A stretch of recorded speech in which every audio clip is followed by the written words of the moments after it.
वृंदावन में चकलेश्वर महादेव के रूप में भोलेनाथ लाला का दर्शन करते हुए आज भी विराजमान हैं। और यहाँ से कैलाश पधारे भोलेनाथ। इस समय श्री सुखदेव जी महाराज कहते हैं, कंस ने दूसरी कठपुतली भेजे तृणावर्त, बवंडर का रूप लेकर के तृणावर्त आया, तूफान का रूप लेकर के बाल कृष्णलाल विश्राम कर रहे थे और तूफान के द्वारा इसे आकाश मार्ग में लाला को उड़ाने चला। उड़ते उड़ते उड़ते लाला तृणावर्त के ऊपर चढ़ करके मानो आज पूरे गोकुल नगरी का हेलीकॉप्टर में बैठ करके दर्शन कर रहे। हेलीकॉप्टर में बैठ करके परमात्मा पूरे गोकुल का नजारा ले रहे हैं। फिर धीरे से अपना वजन इतना बढ़ाया तृणावर्त सहन न कर सका और भगवान ने तृणावर्त को भी सदगति दी है। फिर आगे कंस ने भेजा शकटासुर को। शकट आया है, गाड़ी के ऊपर बैठा हुआ है। यशोदा मैया सोचती हैं कि अभी तक मैंने उन पंडितों को बहुत दान दिया जिनके कारण, जिनके आशीर्वाद से ये लाला मुझे हुआ, लेकिन जिन गोपियों के द्वारा, जिन गोपियों की शुभकामना से, आशीर्वाद से वृद्धावस्था में ये सुंदर नीलमणि लाल की मुझे प्राप्ति हुई है, अभी तक तो उन गोपियों को मैंने दान ही नहीं दिया। ब्राह्मणों को तो दिया लेकिन गोपियों को नहीं दिया है। तो सारी गोपियों को आज मैया कहती हैं कि आज मेरा लाला 108 दिन का हो गया, करवट भी बदल रहा है, तो इसके करवट बदलने का मैं उत्सव मनाऊंगी और गोपियों को बुला करके उन्हें दान दूंगी। और मैया कहती है जब गोपियां आ गई तो ये गोपियों का काम है शोर मचाने का। मेरा लाला सो रहा है, कहीं इन गोपियों के शोर के कारण, हल्ला के कारण मेरे लाला की नींद न खुल जाए, इसलिए मैया बाल कृष्णलाल को नंद भवन के आंगन में एक गाड़ी के नीचे लिटा देती है। और गोपियां आ रही हैं, अल्लाह गुल्ला मचाते आ रही हैं। भगवान निश्चिंत आराम से नंद भवन के आंगन में सो रहे हैं।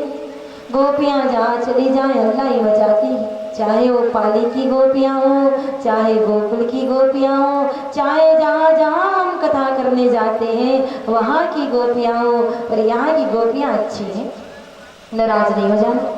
यहाँ की गोपियाँ अच्छी हैं, बड़ी अच्छी हैं, शांत चित्त से कथा का श्रवण करती हैं। मैया कहती हैं कि गोपियाँ शोर मचाएंगी, इसलिए लाला को आंगन में मैया लिटा देती हैं। सारी गोपियों को पहले सम्मान के सहित भोजन कराया है, फिर मैया सारी गोपियों को आज दान दे रही है। सारी गोपियों को बैठा करके मैया दान दे रही है। सज्जनों, जीवन में कभी कभी अवसर आता है कि हम भी छोटी मोटी पूजा के माध्यम से दान करते हैं।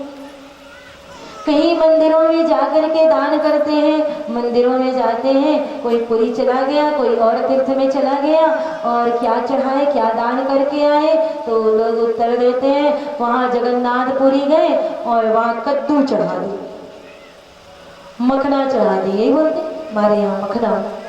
कद्दू चढ़ा करके आ गए, हम कद्दू नहीं खाएंगे। अच्छे कद्दू तुमने चढ़ा दिया, उससे जगन्नाथ जी को क्या फायदा हुआ कि तुम्हें क्या फायदा हुआ? केला चढ़ा दिया, भाटा चढ़ा दिया, अरे करेला चढ़ा दिया। चढ़ाने के लायक चीज को चढ़ाओ जिससे कुछ मिल जाए। ये क्या चढ़ा रहे हो? सब्जियां चढ़ा रहे। जीवन के दुर्गुणों को भगवान के चरणों में चढ़ाना चाहिए, जो बुराइयां हैं वो चढ़ाना चाहिए। ये सब बेकार की चीजें नहीं। और दान हम करते हैं तो क्या करते हैं? जो काम की नहीं है वही दान करते हैं, जो घर में जिसका कोई उपयोग नहीं है वही दान करते। चढ़ा दो, वहाँ ले जाकर के मंदिर में चढ़ा दो।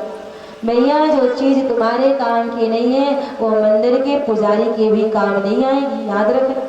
मंदिर के पंडितों के भी काम नहीं आएगी, क्योंकि तुम किसी पंडित को बुलाते हो, ये मेरे यहाँ आए, मुझे आशीर्वाद दे दे, आशीर्वचन के 2 शब्द कह दे और उसे इतने हल्के में ले लेते हो। 20 रुपए की धोती, 20 रुपए का गमछा, 5 रुपए का नारियल, ये भेंट कर दिया। जिस वस्तु का तुम इस्तेमाल नहीं करते तो आचार्य वो महाराज तो आपसे आदरणीय है, वो कैसे करेंगे? उसी को दान दो जो आपको प्रिय लगे, आपको अपने में अच्छा लगे, वही उसी वस्तु का दान करना चाहिए। दान अवश्य फलीभूत होती है। मैंने कल निवेदन किया था, ठाकुर जो है बनिया है। ठाकुर क्या है? बनिया है। जिस भाव से दोगे उसी भाव से लौटा देगा। मैं ऐसा नहीं कहती हूँ कि आपकी शक्ति नहीं है फिर भी दान करो, लेकिन हाँ यदि शक्ति है तो बिना मन के दान न करो। शक्ति है बिना मन। महाराज वो वस्त्रम समर्पयामि, तो वस्त्र नहीं है तो मूली तोड़ करके चढ़ा दो, कलावा तोड़ करके चढ़ा दो, 20 रुपया की धोती चढ़ा दो। ठाकुर कहता है बेटा इस जन्म में कपड़े पहन करके घूम ले, अगले जन्म में लंगोटी में घूमेगा, याद रखना लंगोटी में निपटाओगा तुझे। सज्जनों, जिस भाव से चढ़ाओगे उसी भाव से वो लौटा देता है। और हाँ यदि बहुत श्रद्धा से 1 रुपए का ही दान उसके चरणों में कर दिया, वो कई गुना बना करके लौटा देता है। बात शक्ति की है, श्रद्धा की है, सामर्थ्य की है। कल रुक्मिणी मंगल है, कथा गाते गाते गाते इतना अनुभव तो हो गया भैया। रुक्मिणी मंगल में लोग आते हैं चढ़ाने के लिए, बहुत सामान लेकर के आते हैं, बहुत सामान, बहुत सारा चीज लेकर के आते हैं, लेकिन जब उसे बाद में देखा जाता है तो यही लगता है कि उन्होंने अपने घर की दिवाली की सफाई अभी से कर दी, दिवाली की सफाई अभी से कर ली। देखने में ये लगता है नहीं भैया, यदि शक्ति नहीं है 1 रुपया ही पर्याप्त है, वो भी नहीं है, फूल ही पर्याप्त है, पर यहाँ कचरा लाने की कोई आवश्यकता नहीं है। जो वस्तु तुम्हें प्रिय नहीं वो वस्तु मेरे ठाकुर को प्रिय नहीं। तो सज्जनों, यशोदा मैया कहती हैं दान देने के लिए सारी गोपियों को बैठाया है, और दान में सबसे बड़ा दान होता है सम्मान का दान, मान का दान। संपत्ति लुटा दी, घर लुटा दिया, लेकिन सम्मान नहीं दिया तो वो पूरा का पूरा दान बेकार हो गया। इसलिए श्रद्धा आस्था के साथ, निष्ठा के साथ जिसे भी दे आदर के साथ दे। सत्यनारायण की कथा कहने के लिए कोई महाराज छोटी सी भी कथा कहने के लिए हमारे घर में आए तो आदर और सम्मान के सहित यथोचित दान करें, तब उनका आशीर्वाद, वो दिल से आशीर्वाद देते हैं, वो फलीभूत होता है। तो सज्जनों, यहाँ पर यशोदा मैया ने सारी गोपियों को दान दिया है और बाल कृष्ण लाल को नंद भवन के आंगन में लिटा दिया। तो उस समय गाड़ी के नीचे भगवान सोए हुए हैं, गाड़ी के नीचे भगवान लेटे हुए हैं। भगवान की आंखें खुली तो देखा कि मामा ने भैया दूसरे मामा को भेज दिया, शकटासुर को भेज दिया। तो भगवान ने देखते ही छोटी सी एक बार एक लात मारी है उस गाड़ी को, गाड़ी उलट गई, शकट दब गया गाड़ी में, शकट के भगवान ने प्राण लिए और उसको भी सदगति प्रदान करी। सज्जनों, जीवन भी एक गाड़ी है और इस जीवन रूपी गाड़ी के नीचे यदि कृष्ण होगा तो जीवन रूपी गाड़ी को अपने लाद से मार करके उलट करके रख देगा। लेकिन इस जीवन रूपी गाड़ी का, इस जीवन रूपी रथ का सारथी जैसे अर्जुन के रथ का सारथी कृष्ण हुआ, तो इस जीवन रूपी गाड़ी को उन्नति की ओर लेते लेते चला जाएगा। इसलिए ध्यान रखना है कि हमारे जीवन रूपी गाड़ी के नीचे कृष्ण हो, जीवन रूपी रथ के सारथी कृष्ण हो, इस बात का ध्यान रखना है। और इसके बाद आगे मैया ने दान दे करके अब लाला के नामकरण की विधि को सुखदेव जी महाराज ने बताया है।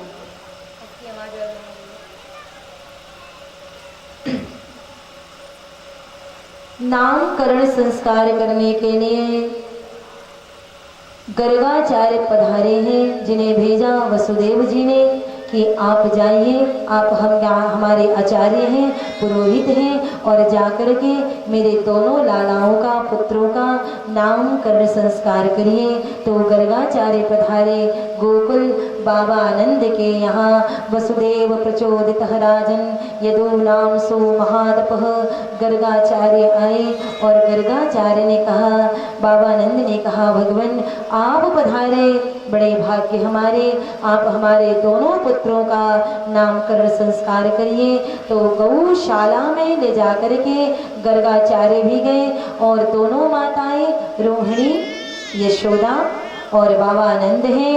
रोहिणी की गोद में बाल कृष्ण लाल है, यशोदा की गोद में बलराम जी हैं। गर्गाचार्य सम्मुख उपस्थित हैं। गणेश वंदना मंगलाचरण आदि के बाद में भगवान की ओर जहाँ देखा बलराम जी की ओर, तो गर्गाचार्य ने कह दिया, अयम हि रोहिणी पुत्रः रमयन सुहृदौ गुणैः आख्यास्यते राम इति बलाधिक्याद बलम विदुः। ये कौन है?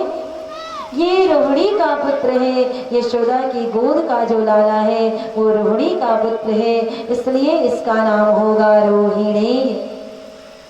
ये बहुत बलवान है, इसलिए इसका नाम होगा बल। ये सबको आनंद बांटने वाला होगा, इसलिए इसका नाम होगा राम। इसका जन्म संकर्षण से, योग माया के द्वारा संकर्षण करने पर इसका जन्म हुआ है, इसलिए इसका नाम होगा संकर्षण। ये लोगों में फूट पड़ने पर संधि करवाया करेगा, इसलिए भी इसका नाम होगा संकर्षण। ये नाम रख दिया।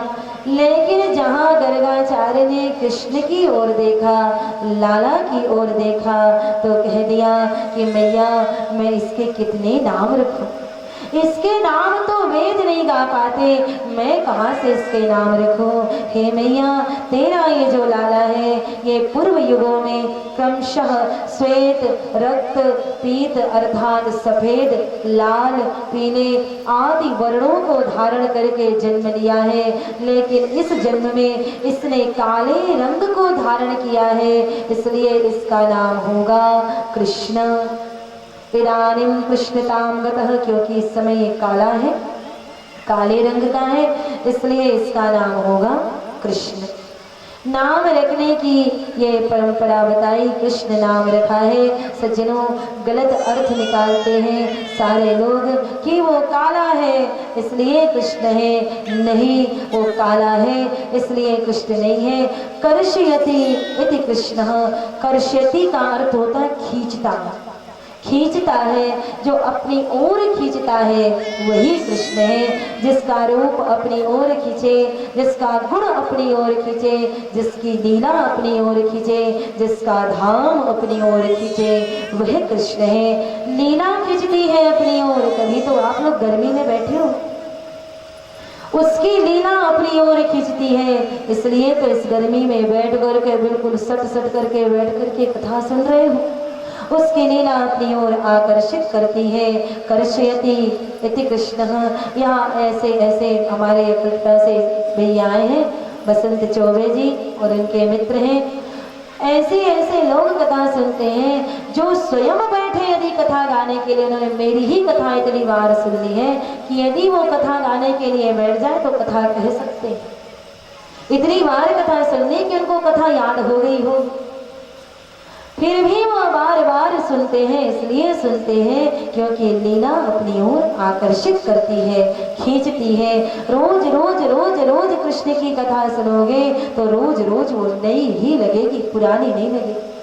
आज वो कथा अलग लगेगी, कल वो कथा अलग लगेगी, रोज नई लगेगी। और नई नहीं लगे तो समझना कि बुद्धि में कोई गड़बड़ी है, कोई खोट है, तो उनकी कथा अच्छी नहीं लग रही है। भगवान की लीला खींचती है, भगवान का गुण अपनी ओर खींचता है, गुण उनका खींचता है। तभी तो शुकदेव जैसा वैरागी भी खींच करके चला आया, जो सब कुछ छोड़ करके चला गया था वो फिर खींच करके अपने बाबा के पास आ गया। गुण खींचता है और भगवान का नाम खींचता है। लेकर के कृष्ण नाम देखो, जीव अंदर की ओर खिंचाएगी, खींचेगी, ऐसा लगेगा कृष्ण कृष्ण कृष्ण।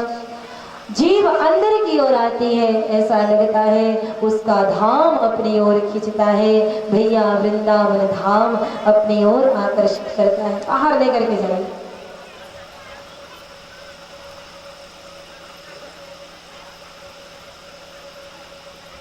वृंदावन धाम अपनी ओर आकर्षित करता है। वो वृंदावन जिस धाम में लोग चलते उठते बैठते गाते सोते नाचते, हर समय उनकी जीभ पर एक ही नाम कीर्तन करता है, वो क्या है?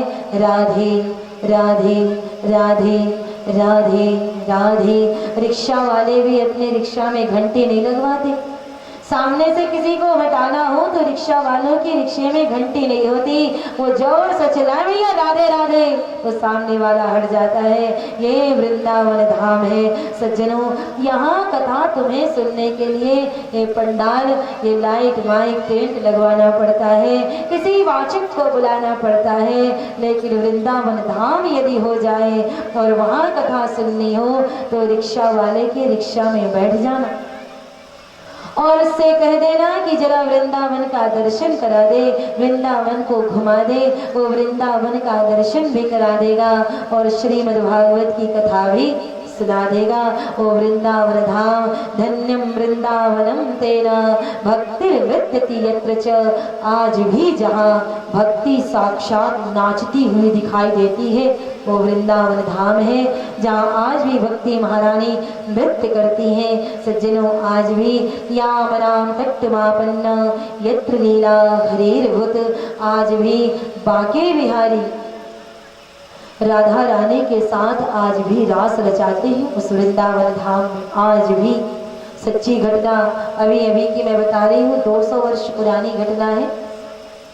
200 वर्ष पुरानी घटना है। एक कलकत्ता का सेठ था और कैसे उसे अचानक किसी की कथा सुननी, पगला गया, बौरा गया और कहा कि मैं भी वृंदावन जाऊंगा, वृंदावन में रहूंगा।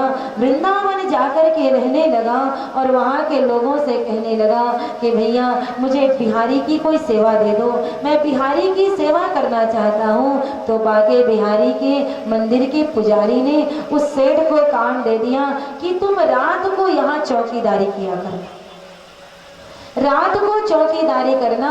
वो सेठ बोला ठीक है। रात को चौकीदारी करता और एक दिन क्या हुआ, मंदिर का पट बंद हुआ और उस चौकीदार के पास में वो मंदिर की चाबी रखी हुई थी।